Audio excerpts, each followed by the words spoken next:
Слушайте ток-шоу «Радио Крым Реалии» на средних волнах на частоте 549 АМ. Каждый будний день в 8:35 и в 13:10. А также на 105,9 FM круглосуточно. Крымчане имеют право знать. Крымчане имеют право знать, крымчане имеют право звонить к нам в эфир по телефону 8 800 10 06 926. Еще раз напоминаю, 8 800 10 06 926. Звонки сюда бесплатны. Номер телефона для жителей материковой части Украины 044 490 2905. Это радио Крым Реалии. Меня зовут Павел Новиков. Сегодня 26 февраля. По сути, у нас в утреннем эфире такая монотема, говоря украинским, радийным профессиональным языком. Обсуждаем все детали. Вот события 26 февраля мы вроде как более или менее разобрали, но у этих событий были последствия. Кроме того, что 27 числа в 4 часа 30 минут утра произошел силовой захват зданий Совета министров и Верховной Рады Крыма, для многих участников митингов 26 февраля судьба... потом, скажем так, принесла проблемы, в том числе с российским законодательством. Хотя даже по российским законам, насколько я понимаю, 26 февраля — это день, когда Крым полностью входил в украинское правовое поле. Такие акции в Украине не запрещены. Так вот вопрос, почему Россия преследует людей, которые тогда даже не были ее гражданами, хоть как не относись к процессу аннексии. Итак, дело 26 февраля. Это вопрос, который мы будем с вами обсуждать в течение ближайших 20 минут. Но сначала сюжет, который подготовили мои коллеги. Крым в центре внимания. Около 10 тысяч крымских татар и других проукраинских активистов собрались 26 февраля 2014 года под стенами Верховной Рады Крыма. Они намеревались помешать крымским депутатам принять законопроекты, которые угрожали территориальной целостности Украины. Митингующим противостояли пророссийские активисты и казаки, которые также собрались в этот день у здания парламента. Протестующих разделял кордон милиции, однако время от времени между ними происходили столкновения. В этом году подконтрольные Кремлю власти Крыма наградили посмертно пророссийских активистов Валентину Корневу и Игоря Песнова, которые в тот день погибли в давке. В 2015 году подконтрольная России прокуратура Крыма начала преследование крымско-татарских активистов, которые 26 февраля 2014 года принимали участие в митинге. Самым громким стало задержание замглавы Меджлиса крымско-татарского народа Ахтема Чийгоза. Его обвинили в организации массовых беспорядков. Среди других задержанных Али Асанов, Мустафа Дигерменджи, Эскендер Кантемиров, Талят Юнусов, Эскендер Эмирвалиев, Арсен Юнусов и Эскендер Нибиев. Правозащитный центр «Мемориал» признал Чийгоза политзаключенным, назвав дела против всех участников митинга политически мотивированными. В Симферопольском СИЗО он пробыл более 2 лет. В сентябре прошлого года Чийгоза приговорили к 8 годам лишения свободы. 25 октября 2017-го российские власти передали Чийгоза турецким властям. Из Анкары Чийгоз выехал в Киев. По неофициальной информации о передаче заключенного Украине договаривались президенты Турции и России Реджеп Таyyip Эрдоган и Владимир Путин. Помимо Чийгоза суд вынес приговор еще 2 фигурантам дела 26 февраля. Талят Юнусов и Эскендер Нибиев пошли на сделку со следствием и признали вину с условием, что их показания не будут служить доказательством в делах других активистов. В отношении остальных фигурантов дела до сих пор продолжаются судебные разбирательства. Крым в центре внимания.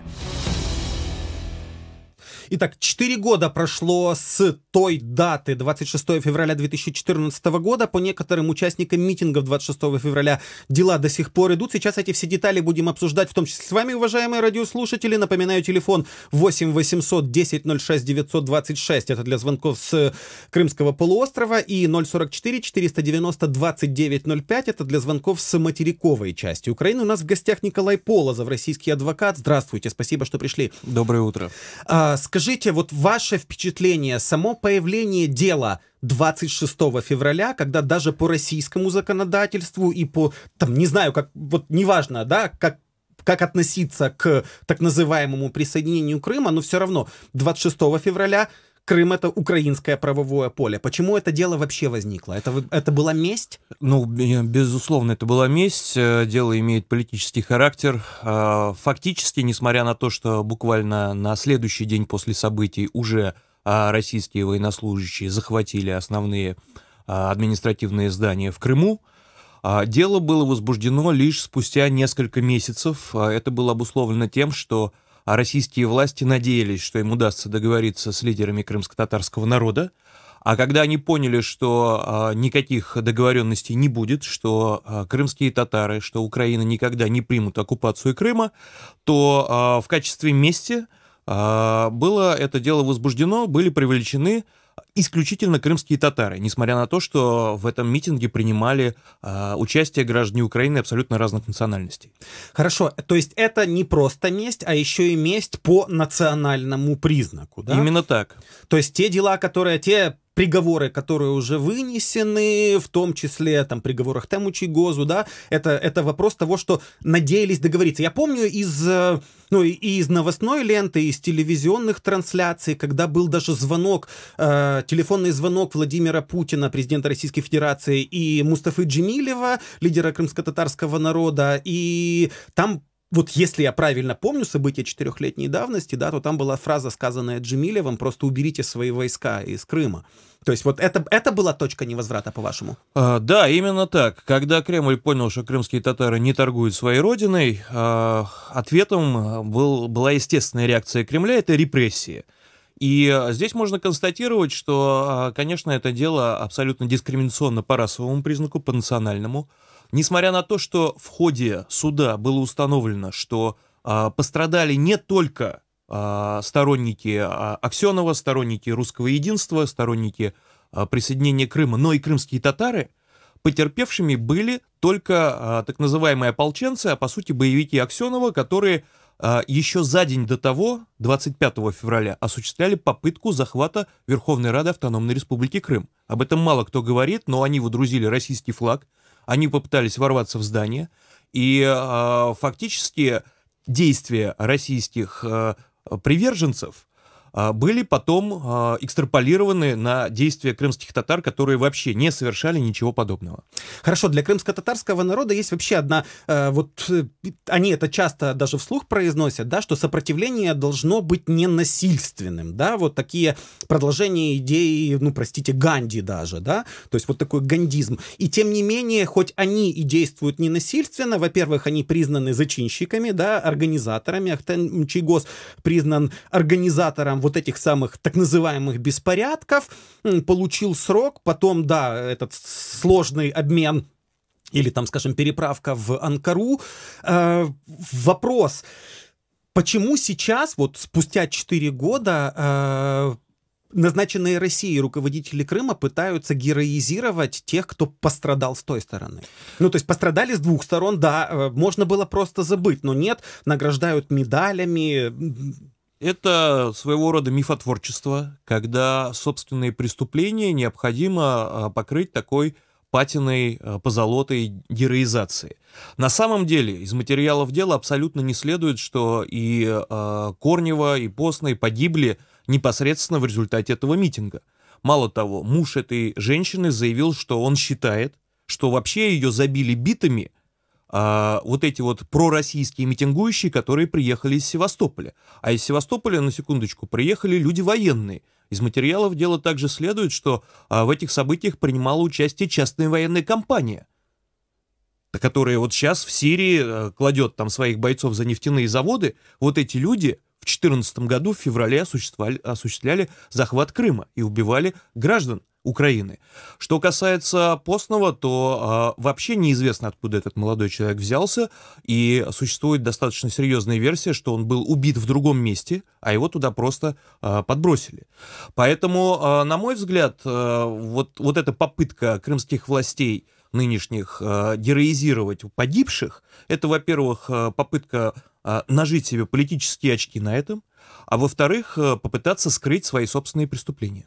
Хорошо, с точки зрения вот работы адвоката, да, можете, я не знаю, какие-то итоги подвести, как вам было работать с делом 26 февраля? Конечно, работа в Крыму, защита прав человека в Крыму идет через совершенно тяжелое гигантское сопротивление.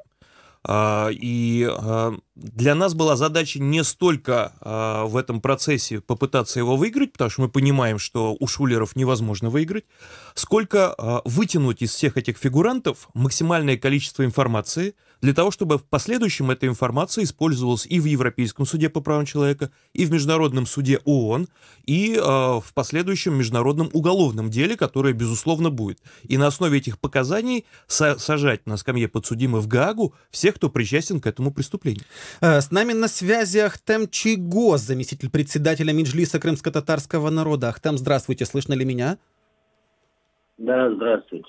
Скажите, вот Рифат Чубаров, который с нами был на связи вот совсем недавно, сказал, что украинское гражданское общество, да, крымско-татарские активисты разных национальностей, но с проукраинской позицией, свою задачу 26 февраля выполнили, потому что показали отсутствие всенародной так называемой поддержки вот этой самой аннексии. Но не сработало украинское государство. Вы по прошествии 4 лет, по прошествии огромного времени в СИЗО, как оцениваете события 26 числа и дело, в котором вы были, собственно говоря, обвиняемым?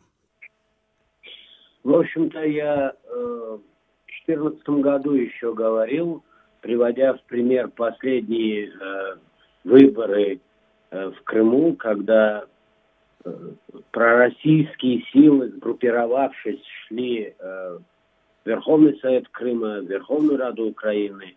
И вот тот миф, который насаждался обществу Украины этими заинтересованными пророссийскими политиками здесь, в Украине, что вот настроения там пророссийские очень мощны в Крыму, говорили цифры. Например, в Крым объединенное вот это вот русское единство с русским блоком, с русской общиной Крыма набрало 1 и несколько десятых соток в Украину при выборах.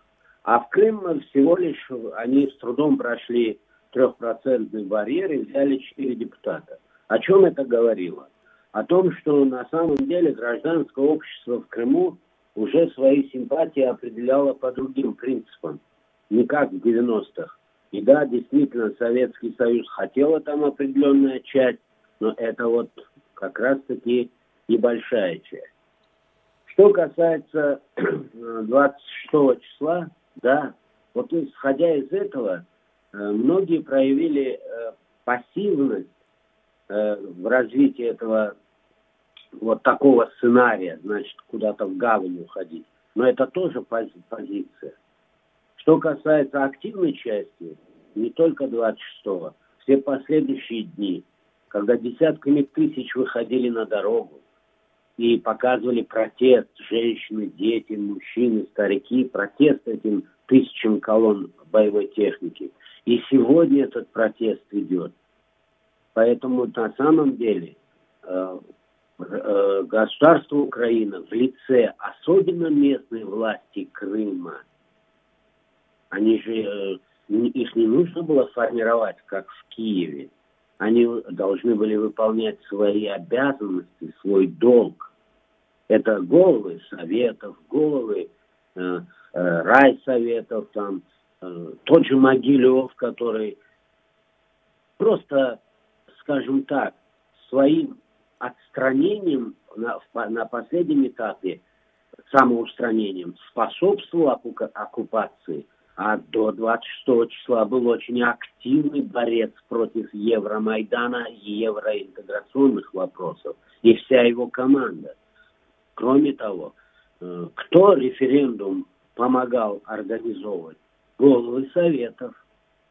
2 крымских татарина на тот период были головами, один мэром Белогорска, другой главой районного совета Бахчисарая, где не участвовала официальная власть в формировании участковых комиссий и так далее. На этом Ну, то есть не участвовали в этом самом референдуме. Можете, пожалуйста, остаться на линии? У нас есть мнение крымского политолога, директора Центра музея Тавриды Андрея Мальгина.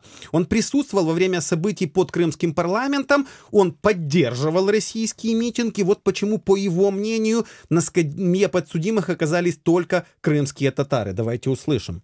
Мнение.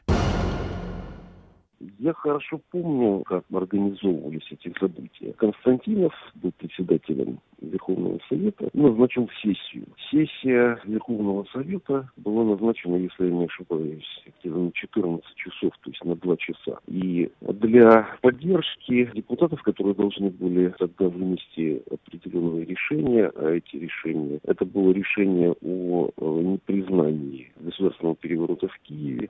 Вот этих людей, которые собирались поддерживать начало сессии, они были приглашены партией «Русское единство» приблизительно 12 часов дня. Но когда они стали собираться на площади, фактически площадь уже была к этому моменту занята сторонниками Меджлиса, которые начали собираться на этой площади с 9 часов дня. Это говорит о том, что Меджлис готовился к этим событиям заранее, в то время как партия «Русское единство» не видела опасности, которая могла бы исходить от их оппонентов, их противников. Поэтому мне кажется, что организаторами, скорее, этих столкновений, именно как столкновений, выступили сторонники Меджлиса. К силовым столкновениям сторонники Меджлиса были готовы, а сторонники «Русского единства нет. Мнение. Ну, вот такое мнение высказал один из непосредственных участников. Ахтем, можете прокомментировать? Мы уже до вашего включения говорили о том, что крымско-татарский народ все время, даже артикулирует это и отдельно заявляет, что сопротивление исключительно ненасильственное. Вот сейчас вас Меджлис обвиняют в организации и подготовленности и готовности к столкновениям. Прошу. Когда вы зовете или берете комментарии у так называемых политологов, подлецов, которые организовывали и способствовали вхождению России в Крым, что вы хотите? Мы хотим ваш комментарий. Так у нас со связью проблемы или мы слышим? Продолжайте, пожалуйста. Мнение... Нет, все же перебои со связью. Мы сейчас попробуем восстановить связь. Ваше мнение, Николай, по этому поводу? Я напомню, на студии Николай Полозов, российский адвокат, который тоже работал по делу 26 февраля. Ну, конечно, то, что говорит этот политолог, полное вранье. Значит, в материалах дела имеется. У нас в суде проходил допрос Аксенова, нынешнего так называемого главы Крыма. Аксенов дал свои показания под присягой в суде. Это есть в протоколах. Что из этого следует? Накануне, 23 февраля, Аксенов организовывал парамилитарное образование, так называемое народное ополчение.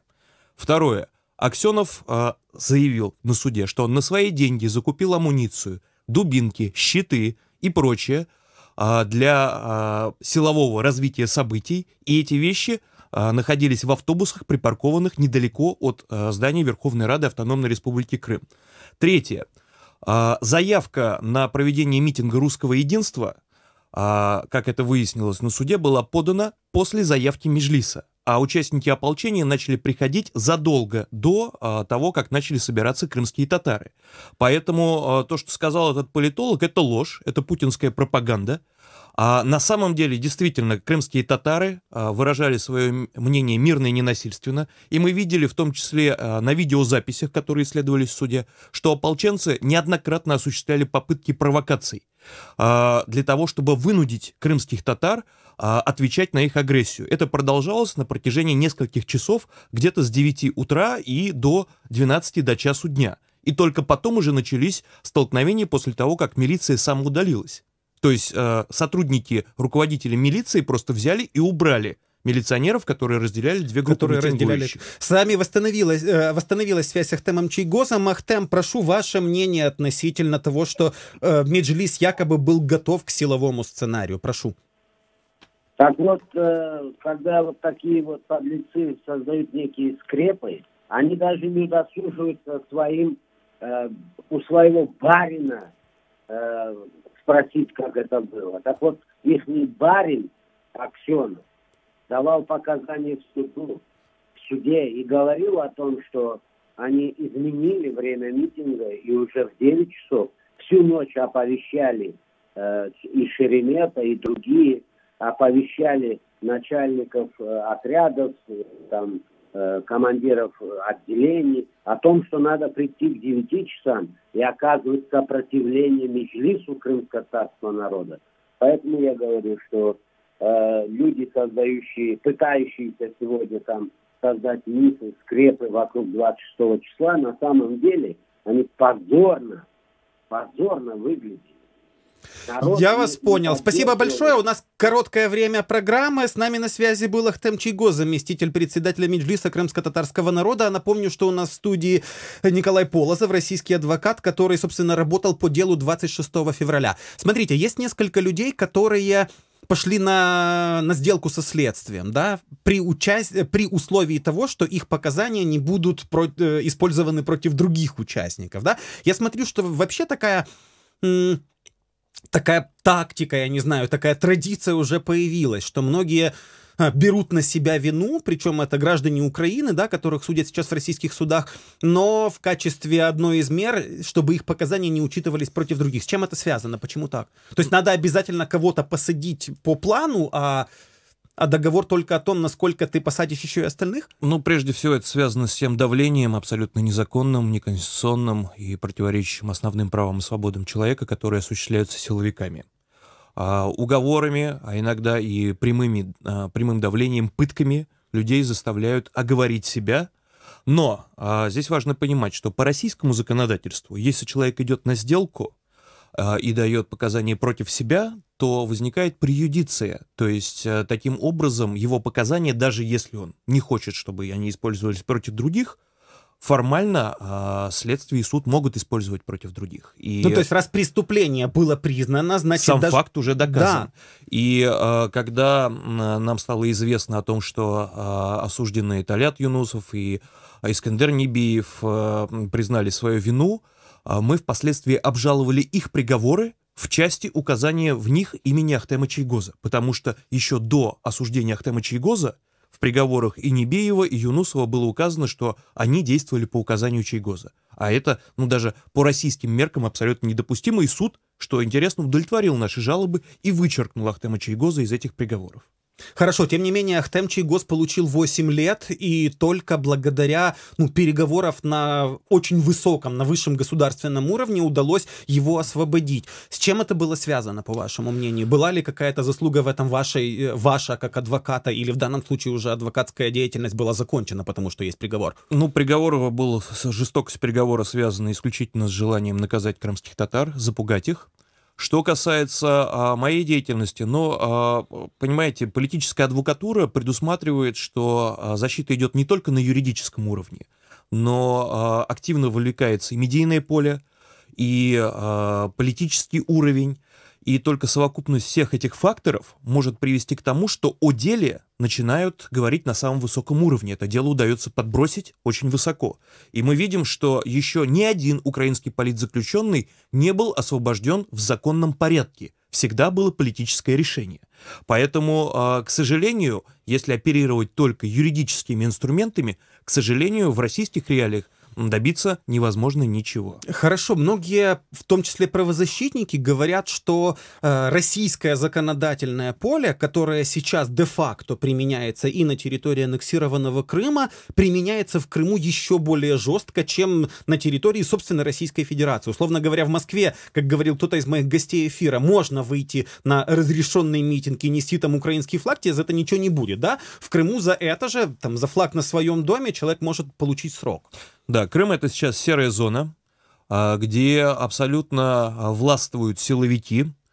По уровню давления на свободы и права человека это, наверное, сопоставимо с некоторыми кавказскими республиками, где происходят такие же похищения, такие же убийства, такие же абсолютно неправосудные приговоры. И я думаю, что в таком состоянии Крым будет находиться до тех пор, пока российская власть не почувствует, что сопротивление иссякло. То есть пока в Крыму находятся люди, которые не согласны с тем, что произошло, вот это давление, это бесправие, этот беспредел будет продолжаться. Ну, то есть гайки, по вашему предположению, будут закручиваться. Как работать адвокатом тогда? Как работать правозащитником, если ситуация меняется и меняется, ну, не в сторону упрощения работы адвокатов? Работать очень тяжело, работать приходится под давлением. Я это ощутил на, так сказать, собственной шкуре, потому что за 2 года работы в Крыму меня и похищали сотрудники ФСБ, и было 2 раза попытки возбуждения уголовного дела против меня. Но я вижу, что те адвокаты, те правозащитники, которые работают в Крыму, которые пытаются защищать граждан Украины в Крыму, ну, фактически занимаются подвижничеством. И помочь им можно только максимальной оглаской этих действий, этой работы, и тогда, может быть, это дает какую-то хотя бы минимальную гарантию того, что они сами не окажутся на одной скамье вместе со своими подзащитными. Кстати, а вот сама практика уже попыток привлечения адвокатов к ответственности, это же тоже не самая распространенная в мире история. Это какой-то нонсенс, по-моему. Это не такая частая история. К сожалению, в России такое случается, и мы видим, что в Крыму, где фактически силовики не оглядываются ни на какие нормы, они активно пытаются использовать и вот эти механизмы. Что ж, спасибо большое, что нашли время с нами пообщаться. Николай Полозов, российский адвокат, был с нами на связи. Обсуждаем дело 26 февраля. Все особенности. Пообщались с Ахтемом Чийгозом, рассказали вам о том, как проходили эти самые дела. Радио Крым Реалии. Меня зовут Павел Новиков. Услышимся через несколько минут. Важные события, спорные заявления, последние новости, горячие темы. Все это в прямом эфире с 8 до 11. В эфире самого крымского в мире радио. Радио Крым Реалии.